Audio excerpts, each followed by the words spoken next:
So the internet is basically one giant lie, right? It promises you this magical world where you can just sit on your couch, in your pajamas, click a few buttons, and bam, hundreds of pounds just appear in your bank account. They have this fancy name for it, the future of work. Well, I am officially putting that to the ultimate test.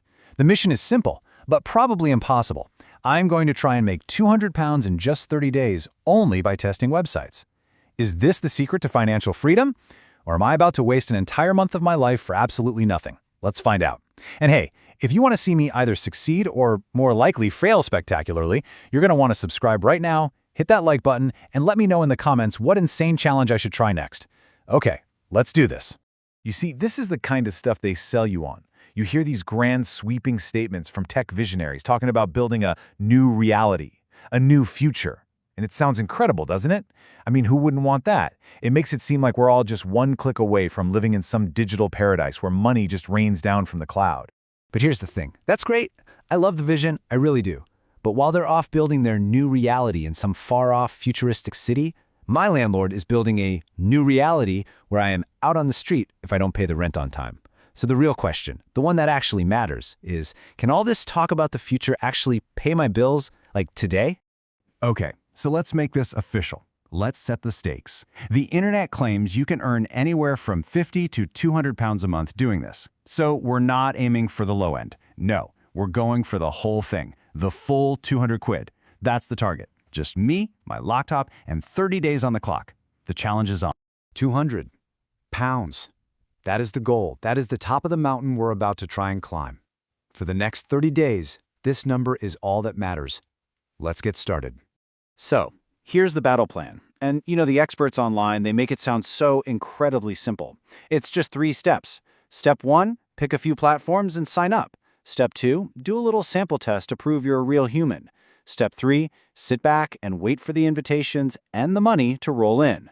I mean, how hard could it possibly be? Famous last words. All right, let's get into it. First up, we've got user testing. This is like the big one. Okay, name, email, demographic info, my deepest, darkest secrets. Click Done. That's one down, and only about 1 million more to go. On to the next one, userlytics. Okay, pretty much the same questions again. Am I employed? Do I own a car? Do I own a toaster oven? Yes, yes, yes.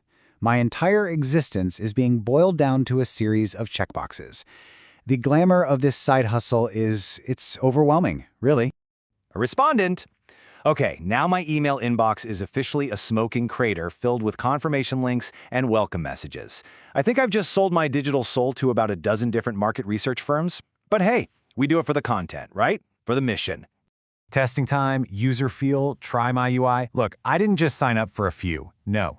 I went all in. I signed up for 14 different platforms. My web browser is begging for mercy at this point. Okay, algorithms, I've done my part. Now do your thing and show me the money. And then reality decided to show up. And it hit me like a freight train made of pure, uncut disappointment. This wasn't some fun little get-rich-quick scheme. Oh no, this was war. A 30-day war against my new arch-nemesis, the screener survey. I want you to really look at this statistic. Let this sink in. Because this one sentence, this is the villain of our story. You fail 70 to 80% of the screeners you take. This isn't a side hustle. It's a full-time job in getting told no. And let me tell you, I was about to get my PhD in the science of rejection. Day 3, it's happening. I got one. My very first screener invitation. This is it. The journey of 1,000 miles begins with a single click, right? I'm answering these questions with the focus and intensity of a bomb disposal expert.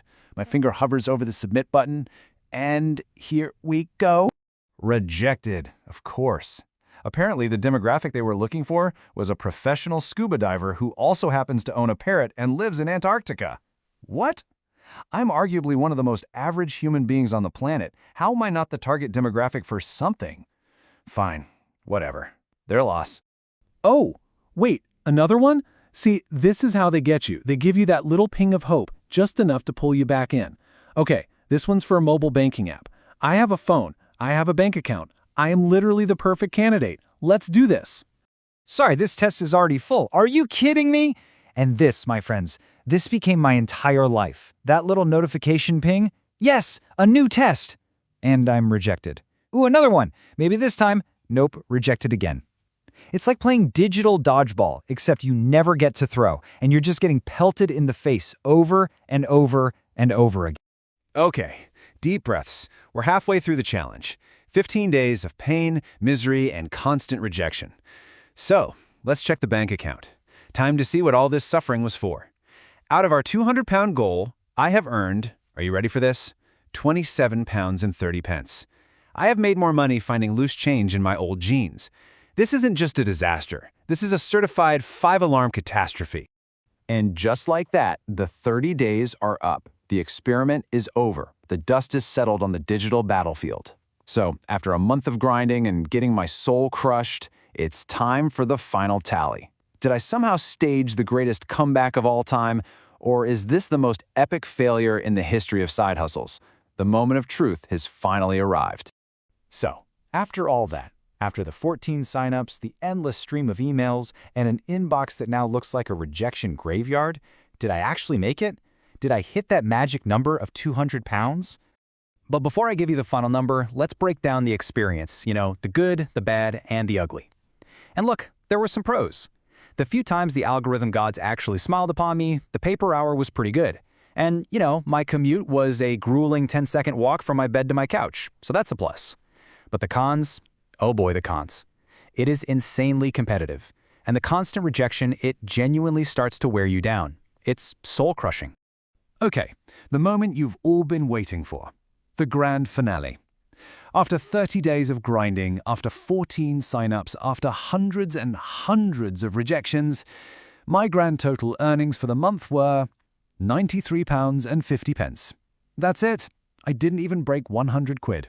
This isn't just a failure, it is a spectacular first-place gold medal failure.